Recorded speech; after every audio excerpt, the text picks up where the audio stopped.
পুনৰ হুৰাহুৰে বৃদ্ধি পাইছে অন্ধ্ৰপ্ৰদেশৰ পৰা অসমলৈ আমদানি কৰা কণীৰ মূল্য।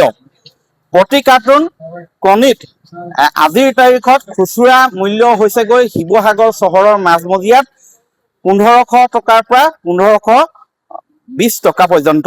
কিন্তু দুসপ্তাহ আগে প্ৰতি কাৰ্টুন কণীৰ খুচুৰা মূল্য আছিলে 1300 টকা। সেইদৰে এক প্লেট কণীৰ মূল্য দুসপ্তাহ আগে আছিলে 170 টকা 180 টকা। কিন্তু আজিৰ তাৰিখত প্ৰতি প্লেট কণীৰ মূল্য হৈছেগৈ 215 টকা আৰু গ্ৰাম্যাঞ্চলত 220-25 টকা পৰ্যন্ত হৈছেগৈ। আৰু এই ধৰণৰ মূল্য বৃদ্ধিয়ে বাৰুকৈ জ্বলা কলা খুৱাইছে সৰ্বসাধাৰণ গ্ৰাহকক। মই প্ৰথমে এখন ব্যৱসায়িক প্ৰতিষ্ঠানলৈ আহিছো, যিখনত ইয়াৰ পৰা পাইকাৰী মূল্যত খুচুৰা মূল্যত দুই প্ৰকাৰে আচলতে কণী বিক্ৰী কৰা হয়। তেওঁলোকে পোনপটীয়াভাৱে অন্ধ্ৰপ্ৰদেশৰ পৰা কণী আমদানি কৰে। মই প্ৰথমে আপোনাৰ ওচৰলৈ আহিছো, এতিয়া ইয়াত দামটো আপোনাৰ মুখে মই প্ৰথম শুনিব বিচাৰিছো। কণী আজি ৰেট 1490 টকা। আজি গাড়ী আহিছে 1490 টকা। আগত কম আছিলে, আজি আজি প্ৰায় মে মাহত কিমান আছিলে? মে মাহত আপোনাৰ 1310-20 এনেকে আছিলে। 1300 টকা এতিয়া 1500 হৈছে কি? 1500 হৈছে ধৰি লওক আৰু 10 টকা বাঢ়িছে। ইয়াৰ পৰাতো আপোনালোকে ইয়াত চহৰৰ মাজমজিয়াত গ্ৰাম্যাঞ্চললৈ গ'লেতো আৰু বৃদ্ধি পাইছে। ইয়াৰ এই কণীৰ দাম বৃদ্ধিৰ কাৰণটো কি হ'ব পাৰে? মানে আমি গম পাইছো তাৰ পৰা কণী তাত খুব গৰম পৰিছে, গৰমে মুৰ্গী মৰিছে, সেইকাৰণে তাৰ পৰা চাপ্লাইটো কম আহিছে, কম হৈছে। বেলেগ কোনো একো তেনেকুৱা তথ্য নাই পোৱা। আৰু ইয়াৰ ফলত কি হৈছে? আমাৰতো লছ, আমাৰ ইমান প্ৰফিট নাই, লছ।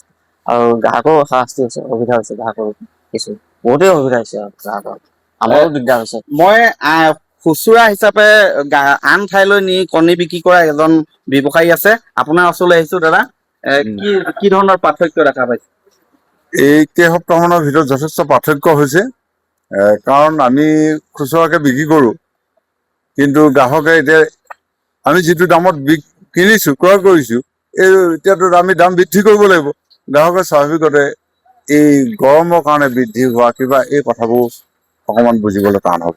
মই ভাবিছো এইটো এটা ডাঙৰ সমস্যা। এই সমস্যাবোৰ মই স্থায়ী সমাধান বিচাৰোঁ। হয়, जी, अंडा का रेट बढ़ने का मेन रीजन है कि आंध्र प्रदेश में गर्मी बहुत ज्यादा है, उसके कारण मुर्गी मर रहा है। वहाँ पे मुर्गी मर रहा है, अंडा का प्रोटेक्शन कम हो रहा है, इसलिए प्रोटेक्शन कम होगा तो डिमांड ज्यादा होगा, तो चीज का रेट तो बढ़ेगा ही। আচলতে তেওঁলোকে ক'ব বিচাৰিছে যে গৰম বৃদ্ধি হোৱাৰ কাৰণেই, উষ্ণতা বৃদ্ধি পোৱাৰ কাৰণেই এনেধৰণে মূল্য বৃদ্ধি হৈছে।